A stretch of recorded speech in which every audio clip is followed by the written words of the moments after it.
오늘 저희들에게 주시는 하나님의 말씀은 갈라디아서 5장 22절에서 26절까지의 말씀입니다.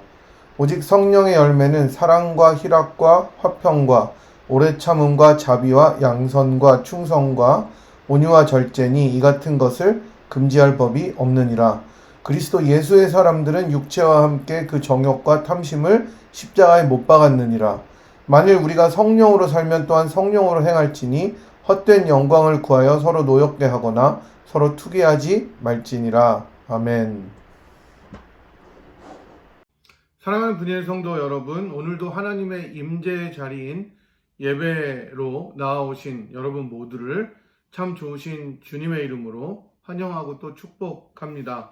우리가 신령과 진리로 드리는 예배를 인해서 높으시고 존귀하신 하나님 한 분만 영광을 거두어 주시고 우리 모두에게는 쉐키나의 영광으로 덮어주시는 놀라운 축복이 가득한 그런 시간이 되기를 간절히 축원합니다. 여러분들께서 오실 때 어떤 마음으로 오셨든지 예배를 마치고 돌아가실 때에는 주님께서 주시는 은혜와 축복이 그리고 위로가 가득하게 넘쳤으면 좋겠습니다. 이제 오늘부터 저희들이 썸머타임이 시작되었는데요. 시간을 1시간 앞당겨서 조금 피곤하실 수 있지만 모두가 잘 적응하시리라 믿습니다. 지난 한 주는 기온이 60도를 넘는 날이 꽤 있어서 본격적인 봄이 찾아온 것 같았습니다. 또 기온이 조금 떨어지기는 했지만 그래도 아주 추운 겨울은 이제 거의 지나간 것 같고요. 따뜻한 봄볕 아래에서 우리의 마음과 몸과 영혼 모두가 원기를 찾아서 회복되는 그런 일들이 있었으면 좋겠습니다. 제가 확인해 보니까 작년 3월 15일부터 저희가 함께 모이지 못하고 이렇게 가정에서 예배를 드렸더라고요.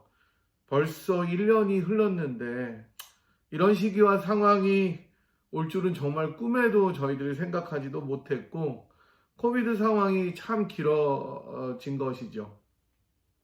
이러한 모든 어려움들이 속히 끝나고 저희들이 함께 모여서 대면해서 예배 드릴 수 있는 시간이 올 수 있도록 계속해서 기도해 주시면 좋겠습니다. 백신 접종 어서 등록하시고 또 접종 순서가 되면 꼭 맞으시고 마스크를 계속해서 착용하시고 일상생활에서 거리 두기를 생활한다면 속히 모든 것이 일상으로 돌아오도록 돌아오게 될 것입니다. 여러분 모두가 이 일에 힘쓰시고 기도해 주시기 바라고 바이든 대통령도 7월 4일에는 우리가 가까운 친척들이라도 함께 모여서 독립기념일을 보내는 것을 목표로 한다고 했으니까 우리 모두가 다 방역에 힘쓰면서 또 새로운 일상이 어렵지만 이전 일상이 될 수 있도록 우리가 힘썼으면 좋겠습니다. 지난 주일에 저희들은 예수 담는 열매, 성령의 열매 9번째 시간으로 온유와 절제를 살펴보았습니다. 특별히 저희들이 절제에 포커스를 두고 말씀을 들었는데 절제라고 하는 이 자기 통제는 육신의 소욕, 즉 욕망을 거스려서 우리에게 놓여진 우리 앞에 당한 그런 신앙의 경주를 잘 감당하기 위한 요소라고 말씀드렸습니다. 성품인 것입니다.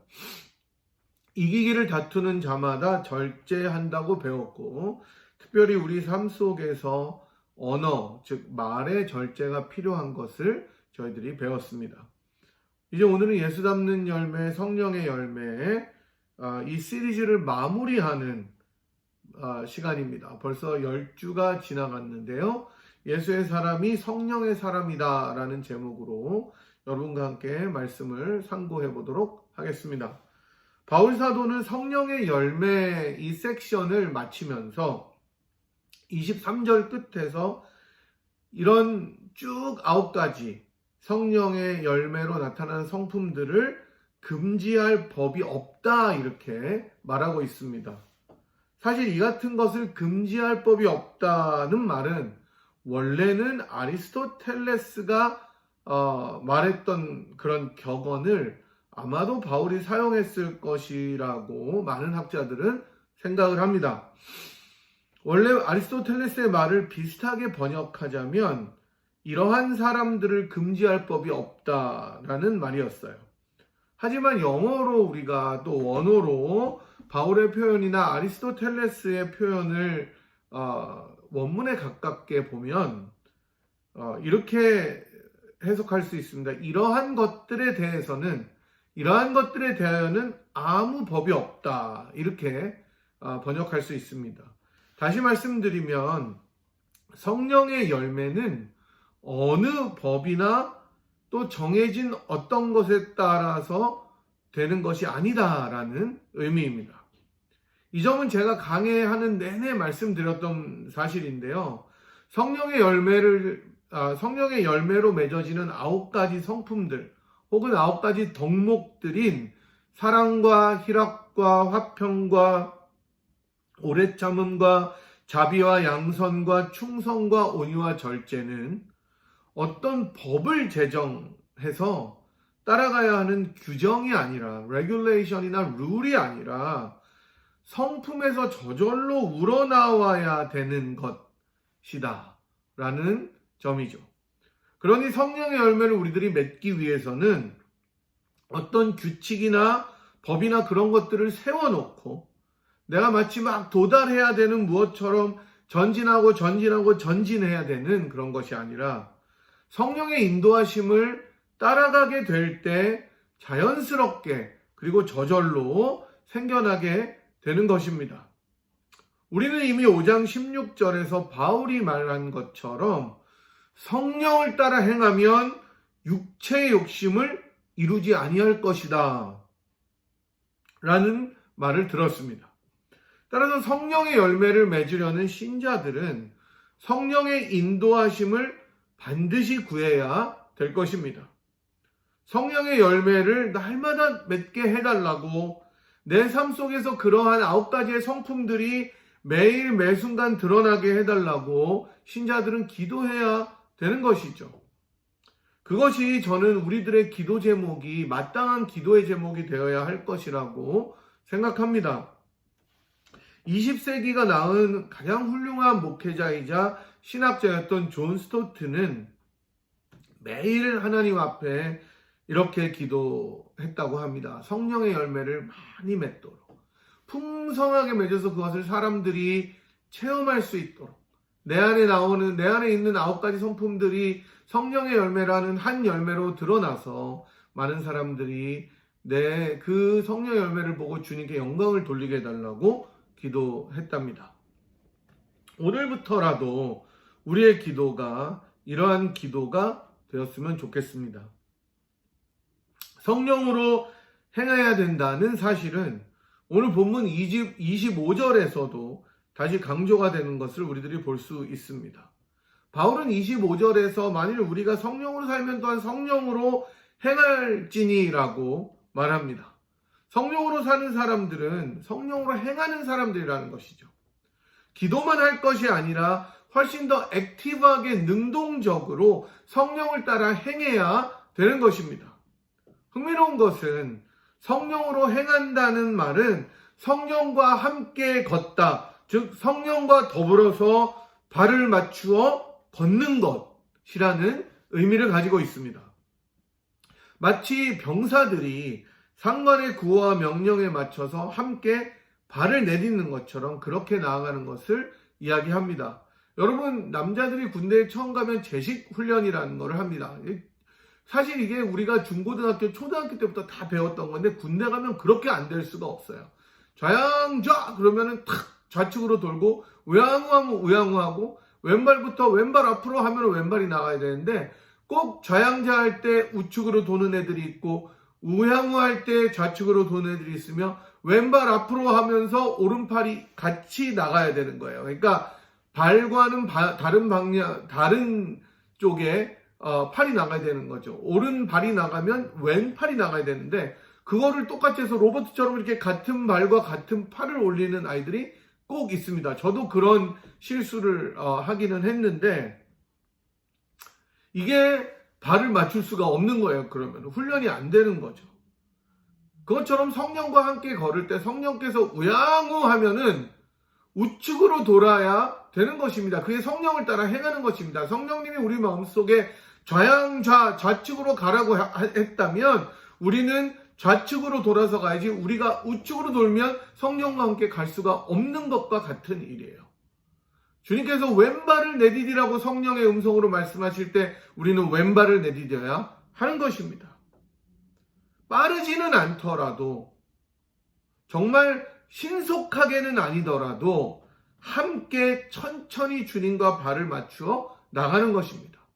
여러분, 신생아들이 조금 자라서 이제 걷게 될 때 얼마나 여러분 그 모습이 귀엽고 귀합니까? 근데 처음에 여러분 아이들을 이렇게 걸음마를 배워줄 때 이렇게 일으켜서 손을 잡아주잖아요. 손을 잡고 한 발 이렇게 걷도록 할 때 그 한 걸음을 뗄 때 엄마가 잡아주고 아빠가 잡아주는 것처럼 성령 하나님께서 우리와 함께 걷자고 하실 때 아이를 붙잡는 부모처럼 우리와 동행하시고 우리를 붙잡아 주시고 우리를 걷도록 해 주신다는 것입니다. 성령님과 동행하며 보조를 맞추어 나가는 것은 성령의 열매가 풍성하게 맺혀지는 가장 좋은 길이라고 성령은 말씀하고 있습니다. 바라기는 여러분들이 그렇게 기도하실 뿐만 아니라 어린아이처럼 또 병사처럼 그 부모님의 손을 잡고 상관의 명령에 맞추어서 발을 내디디며 주님과 동행하는 그런 삶을 살 때 성령의 열매가 풍성하게 맺혀지는 우리 모두가 되기를 간절히 소원합니다. 또한 성령의 열매는 여러분들이 잘 아시다시피 이곳 갈라디아서에서 단수로 사용되었습니다.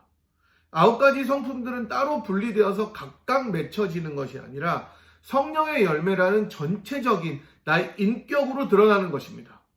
어느 한 성품만 중요하게 드러난다면 불균형이 있는 것처럼 성령의 열매 9가지 덕목들을 동시에 품어내고 드러내야 된다는 것이죠. 그것을 기억하셔야 됩니다.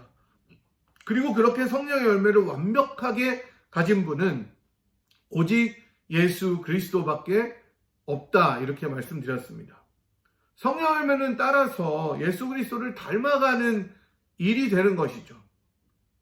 이 사실을 바울은 24절에서 훨씬 더 구체적으로 설명하고 있습니다. 제가 24절을 한번 읽어보겠습니다.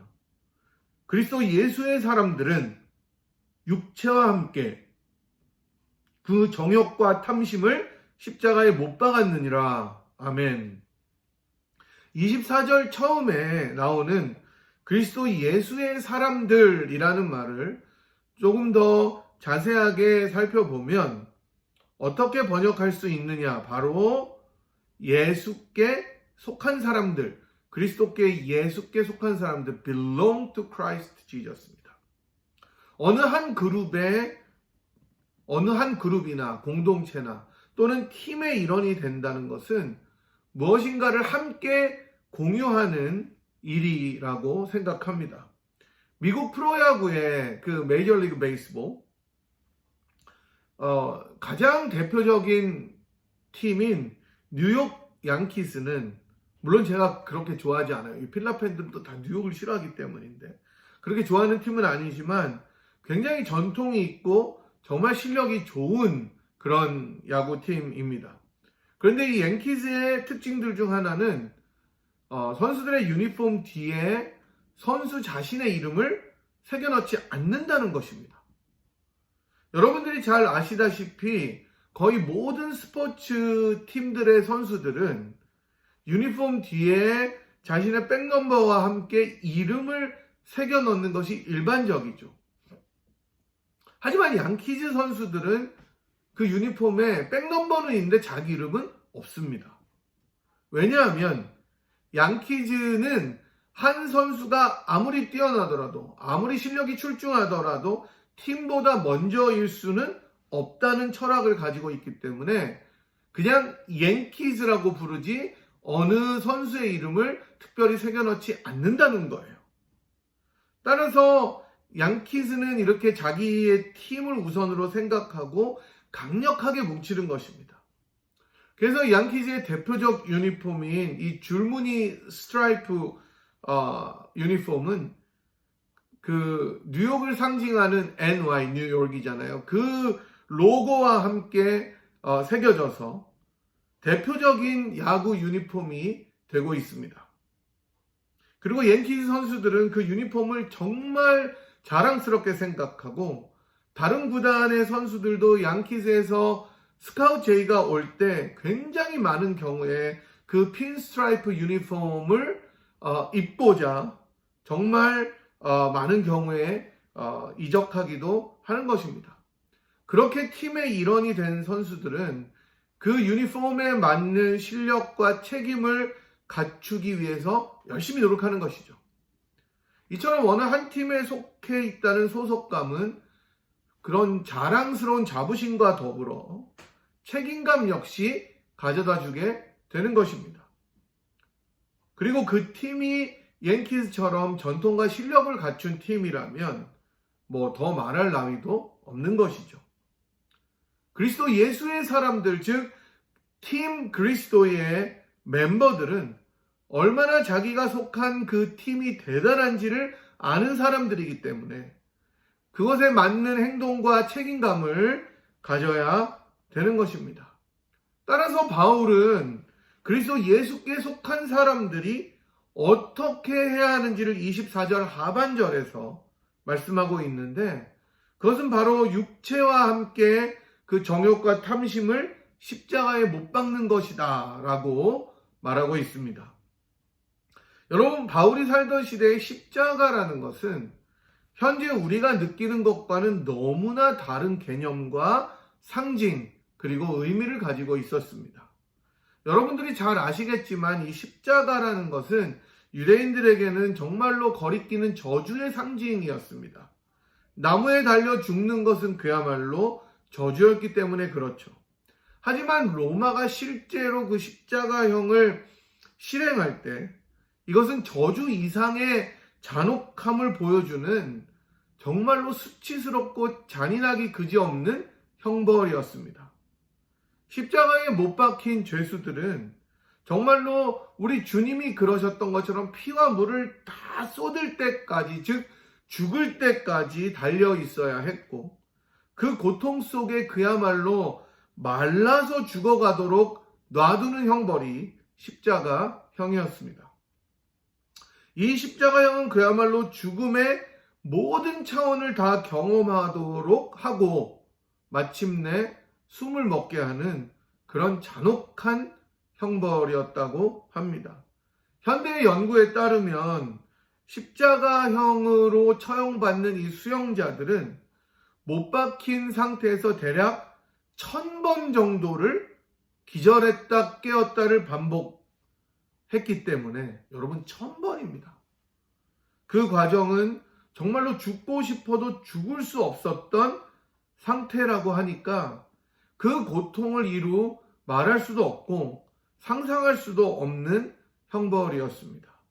이러한 이유 때문에 로마의 정치인이었던 키케로는 이 십자가형을 가장 역겹고 구역질나는 형벌이다라고 묘사하며 로마 시민의 시야는 물론 생각에서조차 지워버려야 된다고 말할 정도로 엄청나게 고통을 주는 형벌이었습니다. 따라서 로마 시민들은 십자가형에서 제외되었고 교수형이었죠. 바울은 이방인들 중에서도 야만인들만 당하는, 즉 로마를 향해서 항거하거나 반역죄가 있거나 아니면 야만족들을 벌하는 그런 형벌이라고 전해지는 것이죠. 우리 주 예수 그리스도께서는 바로 이러한 형벌을 친히 감당하셨습니다. 그 엄청난 고통을 견디시고 감내하시고 인내하시고 본인의 물과 피를 다 쏟으시면서 말할 수 없는 이 잔혹하고 잔인한 형벌을 기꺼이 감당하셨습니다. 여러분, 왜 그러신 것입니까? 왜 도대체 무엇 때문에 영광의 주님이시며 영원한 만유의 왕이신 하나님의 아들께서 이러한 죽음을 당하셔야 된 것입니까? 그것도 존엄하게 돌아가신 것이 아니라 현대처럼 무슨 전기 의자도 아니고 현대처럼 약물로 서서히 목숨이 사라지는 것이 아니라 가장 비참하고 인류 역사상 어쩌면 가장 잔혹했던 그런 형벌을 받으심으로 죽으셔야만 했습니까? 그것은 바로 여러분과 저를 위하셨음임을 우리는 잘 알고 있습니다. 죄와 허물로 죽을 수밖에 없었던 우리들을 위해서 하나님의 존귀하신 아들이 친히 모진 모든 고통들을 당하신 것입니다. 십자가 앞에서 목마를 때도 주님께서 포도주를 받지 않으시고 물을 받지 않으시고 심지어 그 포도주 마취제도 받지 않으셨습니다. 그리고 모든 고통이 다 한 후에 내가 다 이루었다고 주님께서 외치시며 그 숨이 끊어지셨습니다. 바로 그 십자가 때문에 우리는 이제 하나님 아버지를 진정한 나의 주, 나의 아버지로 모시고 영원한 생명의 길로 들어서게 된 것입니다. 바로 이 사랑하심 때문에, 바로 이 은혜 때문에 이것을 체험한 우리들은 이제 다시는 죄의 종으로 살지 않고 성령을 따라 행하게 되는 것입니다. 억지로 누가 시켜서 너 이제 성령을 따라 행하라 그러지 않아도 팀 그리스도의 일원이 된 것이 너무나 자랑스럽고 너무나 감사하고 너무나 감격스러워서 나 스스로 성령을 따라 행하겠노라고 결단하게 되는 것입니다. 오늘 본문에서 바울은 그리스도 예수에게 속한 이러한 사람들의 간격의 삶은 자신의 정욕과 탐심을 십자가에 못 박는 삶이라고 이야기합니다. 못 박은 삶이라고 이야기합니다. 이 말은 신자는 자기의 정욕과 탐심을 완전히 없애버린 삶이라는 것이죠. 그저 십자가 처형을 보면서 혀를 쯧쯧쯧하고 저런 일이 이제 다시는 있어서는 안 되겠구나라고 말하는 것이 아니라 실제로 자기의 욕심과 모든 육체의 욕망과 탐심을 직접 십자가에 못 박은 그런 삶이라고 이야기하고 있는 것입니다. 여기서 중요한 것은 못 박았다가 과거의 시제라는 것입니다. 완료 시제라는 것입니다. 이미 다 못 박은 사람이라는 것이죠. 즉 신자들의 욕심, 육체의 소욕, 그리고 탐심은 이제는 과거의 일이 되었다는 의미가 되는 것입니다. 더 이상 그러한 것들이 살아날 수도 없고 살아나서도 되지 않는 그런 일이 되었다라는 의미입니다. 그것이 신자의 정체성이라는 것이죠. 이스라엘 백성들이 여러분 하나님의 은혜로 모세의 인도를 받아서 출애굽을 했을 때 그들은 이미 애굽의 노예라는 천한 신분에서 종의 신분으로부터 완전히 해방된 자유인이 된 것이었죠. 노예라는 신분은 이미 과거의 것이었습니다. 왜냐하면 그 사람들은 이제는 자유하게 되었으니까요. 어린 양의 피로. 하지만 이스라엘 백성들은 오랫동안 애굽의 노예로 살면서 물들었던 그 문화와 관습에서 벗어나기가 너무너무 힘들었습니다. 하나님께서는 이러한 이스라엘 백성들을 훈련시키시고 하나님 백성의 정체성을 갖도록 하기 위해서 혹독한 광야의 삶을 허락하셨습니다. 여전히 애굽에서 먹던 부추와 마늘을 그리워하고 끊임없이 자기가 바라고 원하는 것이 채워지지 않을 때 입술로 불평하고 하나님을 원망하던 이스라엘을 척박한 광야에서 훈련시킨 것은 이미 과거의 일이었던 노예 생활에서 벗어났지만 여전히 노예처럼 살려고 하는 이들의 연단을 위함이었습니다. 마찬가지로 그리스도 예수께 속한 사람들은 이미 자신들의 욕심과 정욕 그리고 탐심을 십자가에 못 박았지만, 즉 그것이 과거의 일이지만 여전히 삶 속에서 찾아오는 세상의 자랑과 이생의 안목과 탐욕들과 싸워야 하는 책임과 의무를 가지게 되는 것이죠. 하지만 보다 중요한 것은 이러한 싸움은 결코 아까도 말씀드렸듯이 우리가 억지로나 마지못해서 이를 꽉 물고 행하는 전투는 아니라는 것을 말씀드리고 싶어요. 자기 몸을 버리신 그리스도 때문에 기꺼이 싸워 나가야 되는 전투라는 것을 우리 모두가 기억했으면 좋겠습니다. 이러한 이유 때문에 우리는 십자가를 바라볼 때 두 가지 사실에 직면하게 됩니다. 하나는 우리 죄악의 깊이와 더러움입니다. 하나님의 아들이신 예수 그리스도께서 죽으셔야만 할 정도로 엄청난 죄악과 허물이 우리의 것이었다는 사실이죠.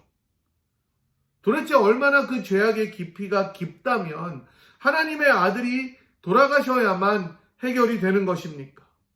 이 엄청난 죄악의 무게 앞에 우리는 하나님의 어미하신 공의로우심을 깨닫게 됩니다. 죄악을 보지 못하시는, 절대로 죄와 공존하지 못하시는 하나님의 공의를 만나게 되는 것입니다. 여러분, 우리는 때로는 우리가 너무나 괜찮은 사람인 것처럼 행동하고 살아갑니다. 심지어 하나님 앞에서도 내가 이 정도면 괜찮지 않냐고 물어볼 때도 있습니다. 그러나 우리들의 깊은 마음속의 동기들, 우리들의 생각들, 우리들의 모든 그 가장 깊은 곳의 추악함들을 끄집어낸다면 여전히 우리는 하나님의 공의 앞에 설 수가 없는 자들이지만 우리 예수 그리스도의 피를 힘입어 하나님의 보좌 앞으로 나아가게 된 것을 기억하시기 바랍니다. 그래서 이제는 우리가 사랑하는 갈라디아서 2장 20절의 말씀처럼 이제 우리가 사는 것은 하나님의 아들을 믿는 그 믿음 안에서 사는 것이라고 해야 할 것입니다. 또 다른 하나는 십자가를 바라볼 때 우리가 또 깨닫게 되는 마주하는 사실 하나는 그 십자가에는 하나님의 사랑과 선하심과 은혜가 흘러 넘친다는 것입니다. 그 엄청난 죄악으로 물들었던 죄인들을 기꺼이 품어주시고 안아주시는 하나님의 사랑의 강물이 십자가를 바라볼 때 넘쳐나는 것입니다. 십자가 내가 처음 볼 때 나의 마음의 모든 고통이 사라지고 그 앞에서 내 짐을 풀고 그 앞에서 정말로 만왕의 왕 예수를 다시 만나는 역사가 있는 것입니다. 그래서 예수의 사람들은, 예수께 속한 사람들은 이 감격으로 인해서 성령님과 동행하고 누가 시키고 등 떠밀지 않아도 내가 기꺼이 그 감격으로 인하여 주님과 동행하고 하나님의 마음을 시원하고 기쁘게 해드리는 삶으로 나아가게 되는 것입니다.